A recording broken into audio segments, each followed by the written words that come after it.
Dating website Match.com, in a 2016 research study, interviewed over 2,000 people about their relationship, asking everything from when they first became Facebook official to when they first met their partner. According to the research, the average woman finds her life partner at the age of 25, while for men, they're more likely to find their soulmate at 28, with half of the people finding the quote, one in their 20s. They also found that most people waited 5 months to say I love you for the first time, and also to update their relationship status on Facebook, and 6 months till they were given their own drawer at their partner's home. Oddly enough, it takes longer to hold hands with a new partner than it does to kiss them, the research says, with 34% of respondents saying that they'd wait a week or two before holding hands, and 31% saying that they'd kiss their date immediately if things went well. And when it comes to having sex for the first time, the answers were divided, with 27% saying they'd wait 1 to 2 weeks before sleeping with their partner for the first time, and 23% waiting an entire month. However, there is a bad for every good, and so it makes sense that there is a timeline for the bad as well, with the first argument normally taking place around the 6-month mark. This is also when, incidentally, people tend to introduce partners to their parents for the first time. When it comes to the anxiety-inducing conversation about the future, the study revealed that 33% of people will have their first conversation about what's to come within the first year, with engagements typically happening after 2 years, weddings taking place after 3, and kids after 4. In February 2001, YouGov polled nearly 15,000 U.S. adults and found that 60% of Americans believe in the idea of soulmates. About a quarter, 23%, say that they don't believe in the concept, and 18% are unsure. Women, 64%, are more likely than men, 55%, to say that they believe in the idea of a perfect romantic match. A person's relationship status may impact their beliefs about romantic connections. Americans who are in a civil partnership, 66%, or a marriage, 59%, are more likely than those who are single, 49%, or divorced, 52%, to say that they believe in the idea of soulmates. Would I get married again? Oh, absolutely. If you don't believe in love, what's the point of living? Among those who self-identify as hopeless romantics, 64% say that they believe in soulmates. Previous YouGov polling from March 2018 found that 60% of Americans believe it's better to hold out for a soulmate rather than settle for someone less than ideal. And when it comes to a song that really encapsulates what it feels like to find that person you can completely escape in, no song hits harder than the 2001 hit song by Shakira,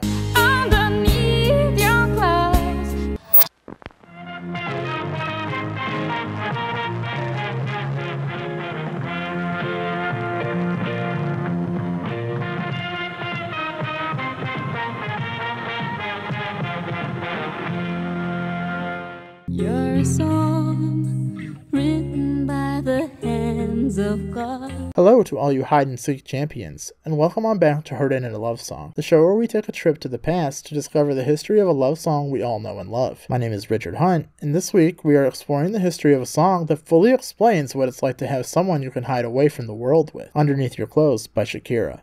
Ladies and gentlemen, Shakira. We start our story on February 2nd, 1977, in Barranquilla, the capital district of the Atlántico department in Colombia. Barranquilla is a city of about 1 million, situated near Colombia's Caribbean coast. That is where and when we meet up with two jewelers, William Mibarik Chedid and Nidia Ripoll Tirado, as they welcome to the world their only child, Shakira Isabel Mibarik Ripoll. Shakira, in Arabic, means thankful and or woman full of grace. While she is the only child of William and Nidia, she does have 8 half-brothers and sisters from her father's first marriage. Her dad is Lebanese by birth, whose ancestors once came to New York, and her mother has Spanish and Italian roots, and so as a child, Shakira soaked up music from many cultures. She also found inspiration from English-speaking bands such as Led Zeppelin, Oh, brother, this guy stinks! The Police, The Cure, Gloria Estefan, Madonna, Sheryl Crow, Alanis Morissette, Mark Anthony, Meredith Brooks, and Depeche Mode. More on them later. Her father, William, was quite educated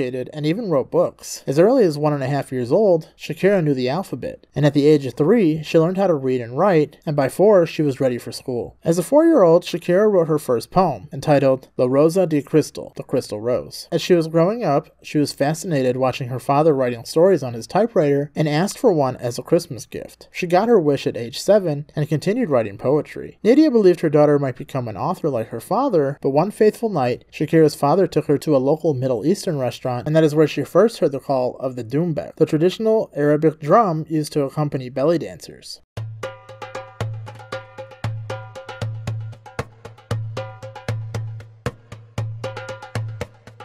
She began to writhe in her seat, experiencing, she says, in an interview with Rolling Stone, a natural instinct to move my hips and twirl my belly to the sound of the doumbek. Soon she was belly dancing for anyone who would watch. I fell in love with the sensation of being on stage, she says. That passion for dancing and performing took over Shakira's life, and she belly danced on stage for her Catholic school every Friday, telling Rolling Stone, even though I danced in the custom of showing the belly, the nuns considered it a dance and an art. In the second grade, she tried out for the school choir, and the music teacher told her that she had a vibrato that was too strong, with Shakira's classmates telling her that her voice sounded like the, quote, bleating of a goat. She nevertheless began to write lyrics for songs on her typewriter, and her aunt gave her a guitar, and when Shakira was 8, she wrote her first song. It was called Tu Gafas Oscuras, Your Dark Glasses. It was a tribute to her father, who for years wore dark sunglasses to hide the grief of losing his son to a motorcycle accident. By the time she was 10, Shakira had gained enough confidence in her singing that she decided to enter a talent contest on a local TV station.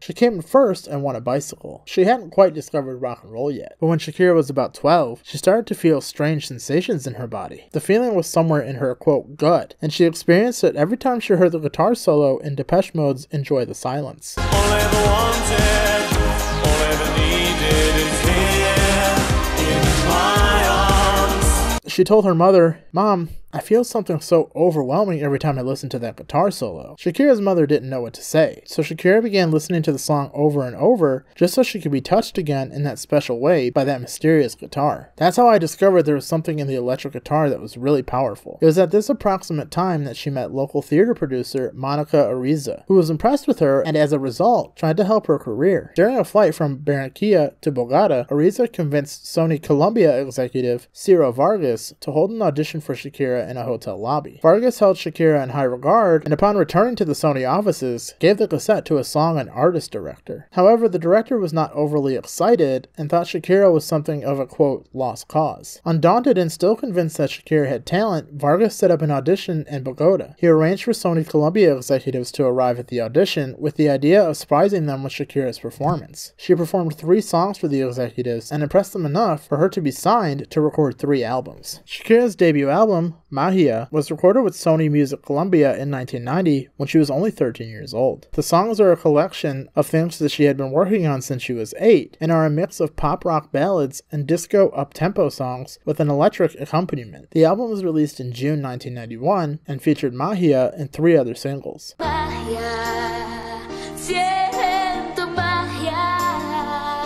Though it fared well on Colombian radio and gave the young Shakira much exposure, the album did not fare well commercially, as only 1,200 copies were sold worldwide. After the poor performance of Magia, Shakira's label urged her to return to the studio to release a follow-up record. Though she was little known outside of her native Colombia at the time, Shakira was invited to perform at Chile's Viña del Mar International Song Festival in February 1993. The festival gave aspiring Latin American singers a chance to perform their songs, and the winner was then chosen by a panel of judges. Shakira performed the ballad Eres, You Are. Eres sensacional. And won the trophy for 3rd place. One of the judges who voted for her to win was the then 20-year-old Ricky Martin, hot off Menudo fame. Shakira's second studio album, titled Peligro, was released in March 1993, but Shakira was not pleased with the final result, mainly taking issue with the production. The album was better received than Magia had been, though it was considered a commercial failure due to Shakira's refusal to advertise or promote it. Shakira then decided to take a hiatus from recording so that she can graduate from high school. In the same year, Shakira starred in the Colombian TV series El Oasis.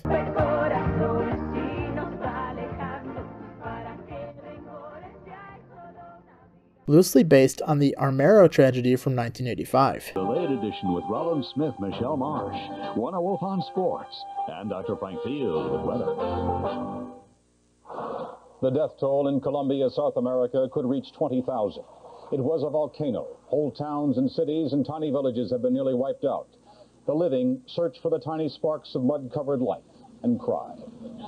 Good evening, everyone. Nevado del Ruiz, a 17,716-foot volcano in western Colombia, exploded violently today, sending superheated mud and gas boiling down the mountain. In 1985, the Nevado del Ruiz volcano in Colombia erupted after lying dormant for 69 years. The eruption sent enormous cascades down the volcano and killed 20,000 of the 29,000 residents in the town of Armero. 3,000 other deaths were recorded in other neighboring towns as well. The Armero tragedy was Colombia's deadliest natural disaster and the fourth deadliest volcanic event since 1500. After her first two albums flopped, Shakira took the reins of her third album, becoming involved in every aspect of its production. Released in 1996, Pies Descalzo, meaning bare feet, sold more than 3 million copies. The album featured her trademark sound, a blend of Latin, rock, and Arabic music styles. The album produced several hits, including Estoy Aquí,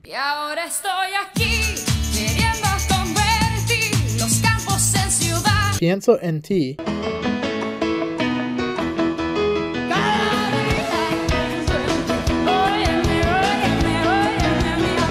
and Un Poco de Amor.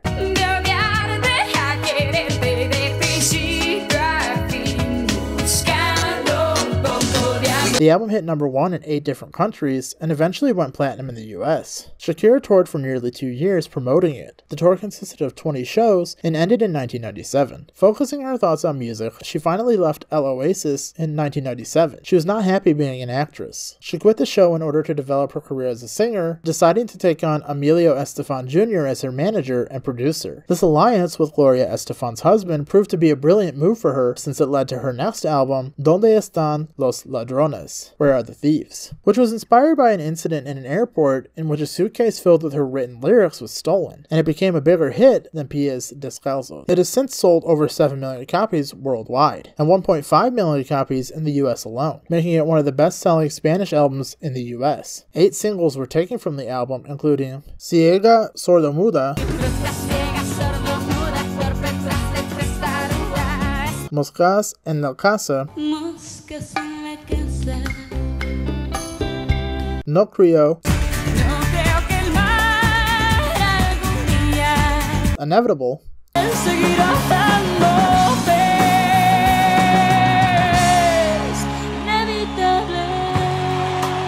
Tú,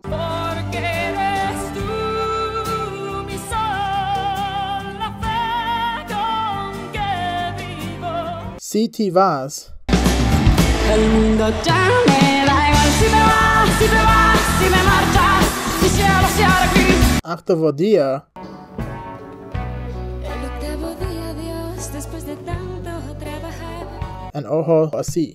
encontramos así amores que tienes tú.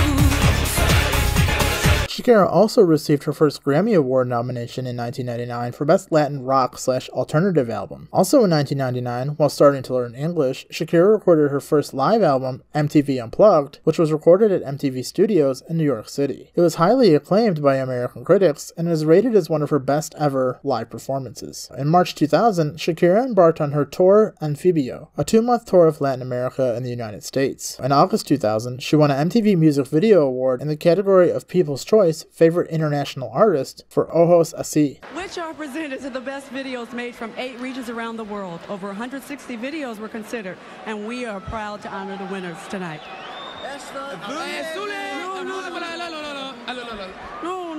No, don't go there. Music is an international language. The videos speak for themselves. And the winners are... Let's take a look. We got screwed for accents, man. An American accent, that's not sexy. Doesn't sound particularly smart. Now, I want an accent. Hungarian. That's an accent. International Viewer's Choice. Latin America, North, Shakira, Ojos Así.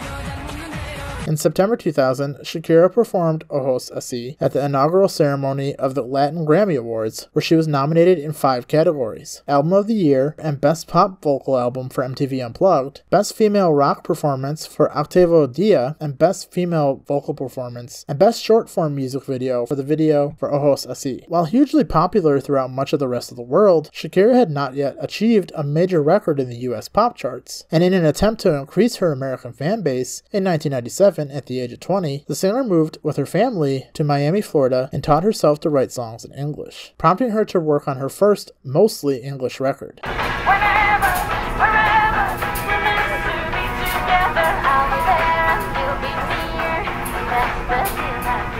The success of Donde Están los Ladrones prompted Gloria Estefan to persuade Shakira to attempt a crossover into the mainstream pop industry. However, Shakira was initially hesitant to record songs in English as it was not her first language. So, Gloria Estefan offered to translate Ojos Así into English to show her that it would work well in a different language. Shakira then began translating the song herself and showed it to Estefan, who responded, "Quite honestly, I can't do this any better." As Shakira wanted to have full control over her recordings, she decided to learn English to better enable her to write her own songs. And wanting to find a method to express her day-to-day stories in English, Shakira bought rhyming dictionaries, started analyzing the lyrics of songs by Bob Dylan, reading poetry and the work of authors like Leonard Cohen and Walt Whitman, and took English lessons from a private tutor. Shakira, having learned English with the help of tutors and Gloria Estefan, worked for over a year on her new material for her first English song album, Laundry Service. It was released on November 13th, 2001 by Epic Records. The first song that she wrote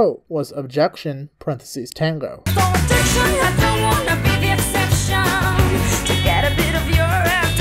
In an interview with FaZe, she revealed that writing songs in English proved to be challenging for her. "I prayed and asked God to send me a good song today, and I remember that I started writing down Objection a couple of hours later. I wrote the music and the lyrics at the same time, and when that happens, it's a really magical thing to me." After completing Objection Tango, Shakira decided to write 10 more songs and began setting up portable recording studios in the rural region of Uruguay. She wrote various songs with a dictionary in one hand and a thesaurus in the other. Whenever Wherever, called Suerte in Spanish-speaking countries, was released as the first and lead single. The song took heavy influence from Andean music, including the charango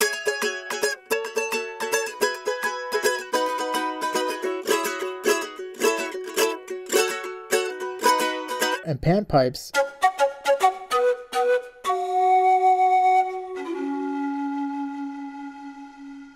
in its instrumentation. The follow-up single, Underneath Your Clothes, more on that later, was just as successful. The third single, the aforementioned Objection Tango, became a top 10 hit in most countries around the world. Upon its release, Laundry Service received favorable to mixed reviews from music critics. Many critics complimented Shakira's incorporation of different musical styles in the production and her originality, while some critics argued that the album sounded too generic. Shakira's vocal talent also attracted praise. Laundry Service topped the charts of countries including Australia, Austria, Belgium, Canada, and Switzerland, while reaching the top 5 in other countries like Argentina, France, Germany, and the United Kingdom. Globally, Laundry Service was the 7th best-selling album in 2002, behind Number 1, Eminem, The Eminem Show. Number 2, Avril Lavigne, Let Go. Number 3, Elvis Presley, Elvis 30 #1 hits. Oh, brother, this guy stinks! Number 4, Shania Twain, Up.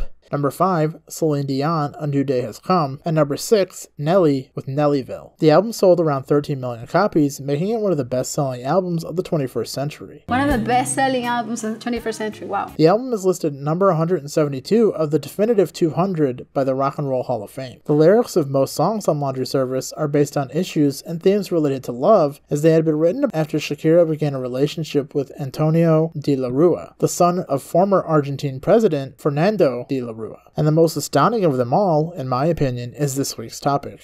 All the things I deserve for being such a good girl, honey. Underneath Your Clothes was the second English-language single released from the album. It debuted as a single on February 11th, 2002. It features lyrics by Shakira with music and production from Shakira and Lester Mendez. Lester Mendez is well known in the business, having worked with a number of artists including Carlos Santana, Jason Mraz, Josh Groban, Nelly Furtado, Seal, Donna Summer, Ricky Martin, Enrique Iglesias, Sean Paul, and Curly. Lyrically, the song is an ode to the positivity one gains when pursuing a relationship with a truly good person. As noted by Chuck Taylor of Billboard, the song is a thought-provoking ballad that finds a novel way to deliver a message of love and devotion. American photographer Herb Ritz directed the music video for Underneath Your Clothes in his last music video directorial effort before his death in December 2002. Herb Ritz has directed music videos for several other well-known songs, including Don't Let Me Be the Last to Know by Britney Spears, Don't let me be the last to know. Gone by NSYNC, I drove myself insane, wishing I could touch your face. But the truth remains, you're gone. and both Baby Did a Bad Thing Baby did a bad, bad thing. Baby did a bad, bad thing. and Wicked Game